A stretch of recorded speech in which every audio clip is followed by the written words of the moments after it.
Estamos em 1846. Acaba de ser fundado o Banco de Portugal, que na prática é uma continuação do Banco de Lisboa. Tem os mesmos empregados e a mesma sede. Herda até os seus diários e o papel usado para produzir notas. Mas há mais. O Banco de Portugal fica também com a caixa filial do Banco de Lisboa, que funcionava na cidade do Porto. Os primeiros anos de existência do Banco de Portugal, herdeiro de 2 estabelecimentos em graves apuros, são difíceis. A prioridade das direções é garantir a sobrevivência da instituição, que tinha sido criada apenas provisoriamente. Em 1849, chega mesmo a ser constituída na Câmara dos Deputados uma comissão de inquérito para o Banco de Portugal. A sua missão? Examinar se o banco cumpria as leis que o governavam e como eram conduzidos os negócios. Em 1850, 4 anos depois de o banco ter sido criado, a Rainha Dona Maria II confirma finalmente a constituição do Banco de Portugal. Embora já tivesse alguns correspondentes pelo país e dispusesse de autorização para fundar caixas económicas em qualquer povoação do reino, só então o banco começa a expandir operações. Em 1855, é aprovada a criação da primeira agência do Banco de Portugal. E o local escolhido é o Rio de Janeiro.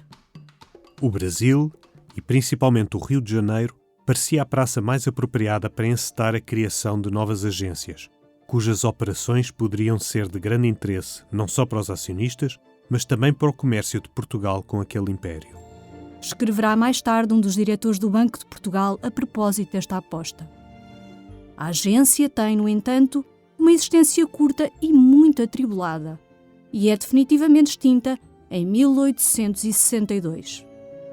É preciso chegarmos a 1875 para assistirmos ao estabelecimento da primeira agência do Banco de Portugal em território nacional.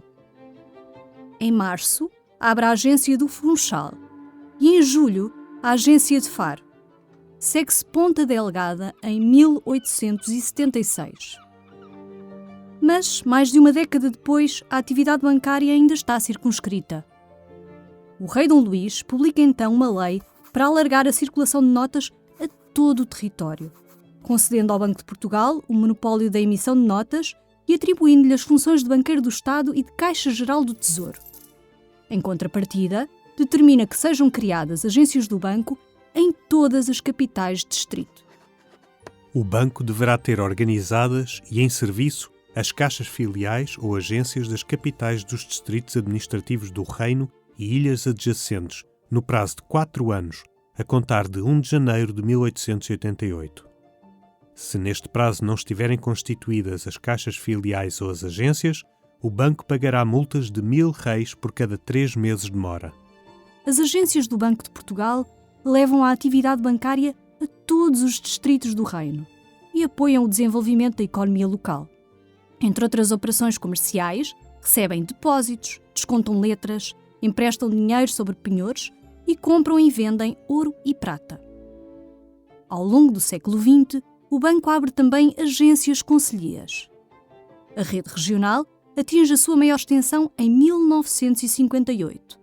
Além da filial do Porto, integra então 32 agências, 20 distritais e 11 concelhias, apoiadas por uma intrincada rede de correspondentes que atuam em povoações mais pequenas. O cenário muda depois da Revolução de 25 de abril de 1974.